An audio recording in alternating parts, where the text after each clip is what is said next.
Bobby Brown Jr., the son of R&B singer Bobby Brown, tragically died last week. A close friend of his has said he may have partied too hard, but the added pressure of him having to live up to his father, obviously Bobby Brown, may have contributed. Do you guys think there is too much pressure on kids to live up to the success or the achievements of their parents? And do you think that pressure is worse for kids of celebrity parents? And how can kids avoid being compared to their parents? Girl, that's a lot of questions. That is a lot. It's a lot to unpack. I'm going to try and choose which one you want to get first. I'm going to start from the top. Okay, so do I think there's a lot of pressure? I think it depends on the parent, honestly, on how much their child feels the pressure. And with celebrity parents, I think that's even more compounded. But I think it really, because I think there's situations where not parents have gotten it wrong, but where the child has probably gone a bit more off the rails. So like Robert Downey Jr.'s son ended up in rehab. Michael Douglas's son ended up in rehab. But for every one of those examples, you've got ones of children that are probably a bit more well-adjusted, such as like Gwyneth Paltrow, who was a child of someone famous, and Meryl Streep's daughter, people who have made it work and people who feel like they probably haven't been as successful with their children. So I think the pressure really depends. In terms of, is it bad for... Is it worse pressure for kids with celebrity parents? Yeah, I answered that. What was the third part of the question? How can kids avoid being compared to their parents? Okay. I don't know if children can really avoid being compared to their parents, celebrity or not. Like, I think it's just a very common thing to see a child and be like, oh, you look like your dad, or, oh, isn't he just a little footballer like his dad? Or like, we all say these things, so I don't think it's possible to avoid that. But I think it's different when we as parents, like any of us are parents, which we're not, but if parents then don't try to allow their child to form some sort of identity outside of them and saying like, you don't have to be like me, like be yourself, and encourage them in that. But I think it's really difficult, and I think a lot of it does come down to the parents. Yeah, I think I agree that it comes down to the upbringing. I think, being the child of a celebrity is just a territory that I will never know.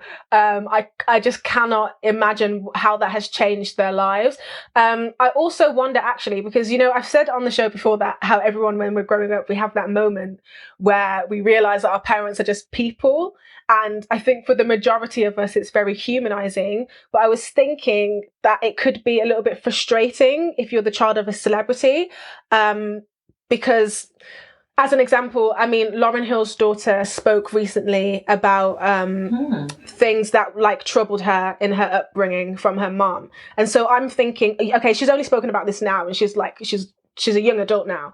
But when you're a child, and you're receiving a very honest version of someone who is in a position as important as motherhood, whilst that same person is then being worshipped across the globe with people who've got, her face tattooed on their arm and her poster on their wall, and they just think she's perfect. I wonder how that affects the parent-child dynamic, because the parents are already in the position of power, but then it might feel like there's this also invisible safety net, because there's the whole world that values them, to such a high standard because of what they've created. So I just wonder if celebrity children who then go into, the arts or the entertainment industry and things like that, I wonder if they do that to kind of feel that same level of power and like shift the dynamic and maybe feel validated. But I don't know.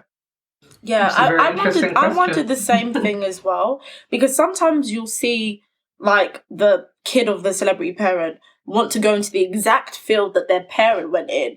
And I always question whether this is a true, like, this is what they wanted from their soul, this is what they wanted to do, or if they admired their parents so much they wanted to emulate their parent. Like, so I'm always on the line of that. You guys know I watch a lot of trashy reality TV shows, right? And so one of the ones I watch is Growing Up Hip Hop, and it follows all the kids of like these famous hip hop legends, right? And so Fat Joe's son son is so determined that he is going to be a rapper. Like, he is so determined. And honestly, him and Fat Joe will be in the studio, and Fat Joe's like, no, absolutely. Fat Joe's basically like, no, it's not going to work for you. It's not going to happen for you. And so they're at odds, basically. So they currently don't talk because the son, I think his name is Joey. I think he's named after Fat Joe, basically. Like, he's his junior. And he's like, my dad is hating on me. He doesn't want me to do these things, blah, blah, blah. But Fat Joe's basically like, you need to figure out what you want to do. Just because you're the son of a rapper, you shouldn't be a rapper. And so every time I watch that, I always think to myself, does he really want to be a rapper? Because sometimes I look at the music, I'm just like, I don't know if he really wants to be a rapper or if he's just doing this because he's Fat Joe son and he thinks he should do this. And that's what the line is for me. But I can only imagine the pressure of people finding out your father or your mother is this big, huge person. And then they ask, so what do you do then? And then you have to kind of be like, because honey. Exactly. It wouldn't be good enough for you to say, I'm a police officer. Oh, I work admin. I do that, because they'd be like, really, with your parents that do X, Y, Z. So I can only imagine that the pressure is a lot. With Sophie, I don't think you can stop being compared to your parent, but I think you can't stop anyone being compared to anybody that they're usually in close proximity with or have a likeness to. It's just that thing, like, by nature, we just compare. That's just what we do. Do you know what I mean? Yeah. Websites about it, gocompare.com, like, that's what we do. We compare. It's just in our nature to compare. I think the issue is for the person who's being compared, if you allow the constant comparison to feed into who you are and what you do, I think that's what the issue is. Yeah. I also think it Go ahead. No, go ahead, Amanda.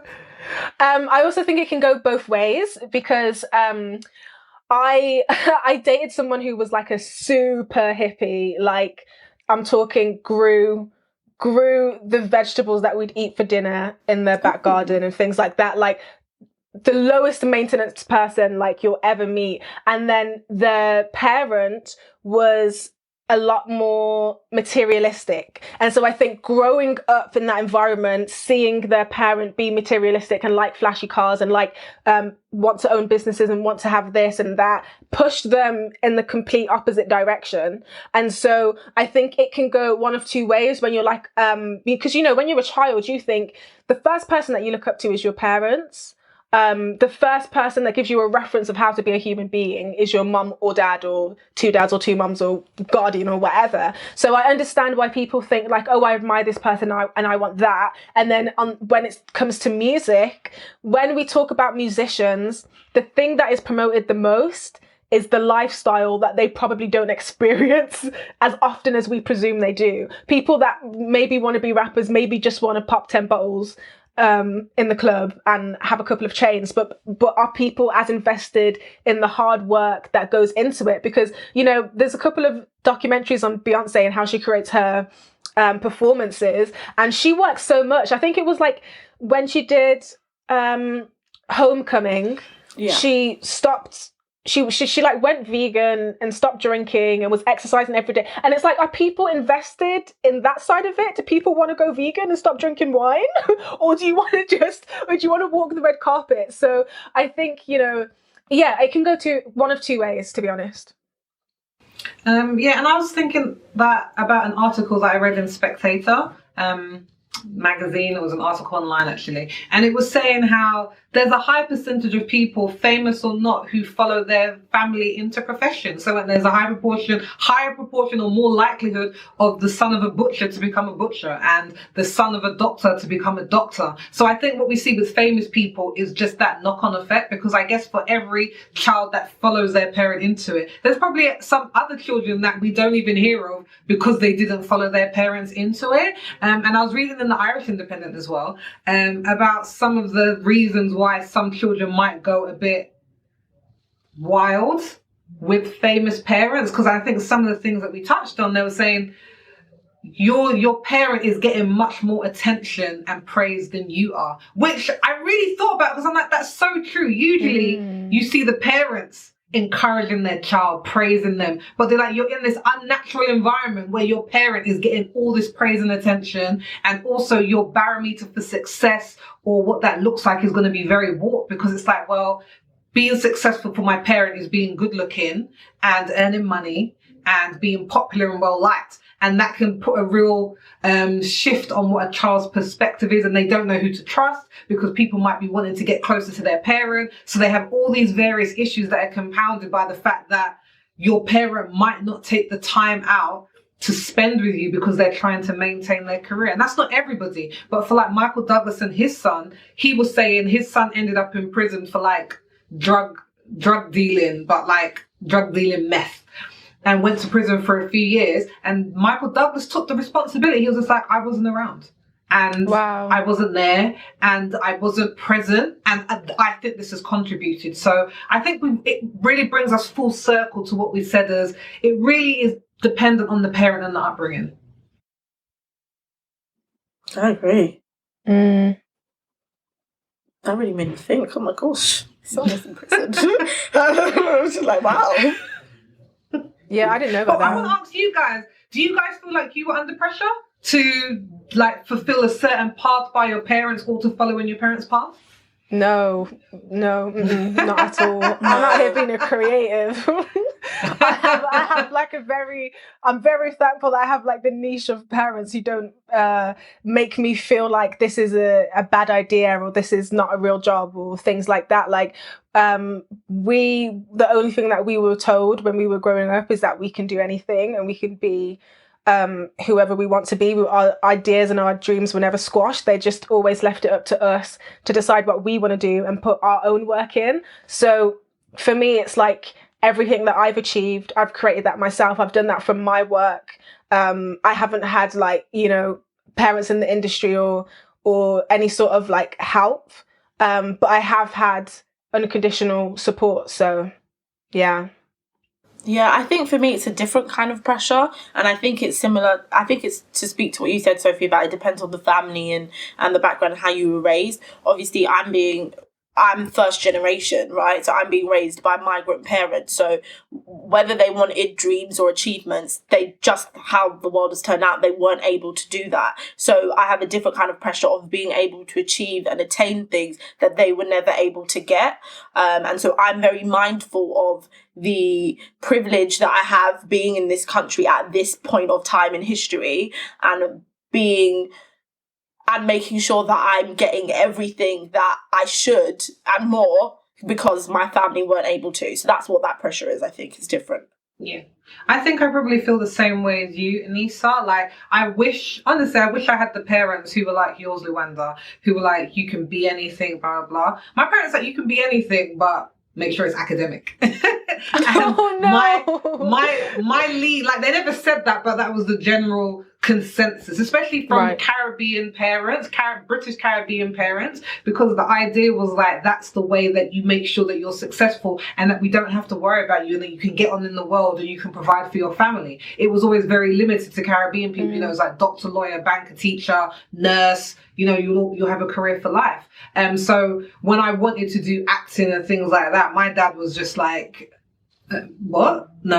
You need to study like a real job, Sophie. So I think I will definitely probably lighten the pressure on my child in that sense of being more open and saying, fulfill what you want to fulfill and do whatever you want to do, however that looks to you. But yeah, I'm really grateful. And I think that's what you're saying, Anissa. I'm really grateful for the standard that my parents did give. Like, you can do anything and make sure you go and achieve and make the most of the opportunities that you have because they're there to be taken.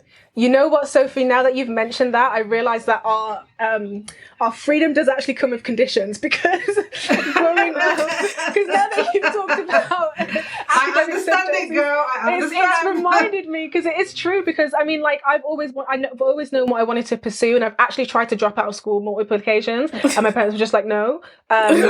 She's always, I think, like, my parents are just saying to us that if you were to ever change your mind, that you can have this to fall back on. Like, this is the standard that you need, and then go and get whatever you want by the means that you want to get it. But this is the standard. So I tried to not do my A-levels. I tried to drop out in year 12, and I went home feeling all gangster, put on College Dropout by Kanye, wrote a 5-year plan, and got ready for my parents to come home, and they were like, that's cute.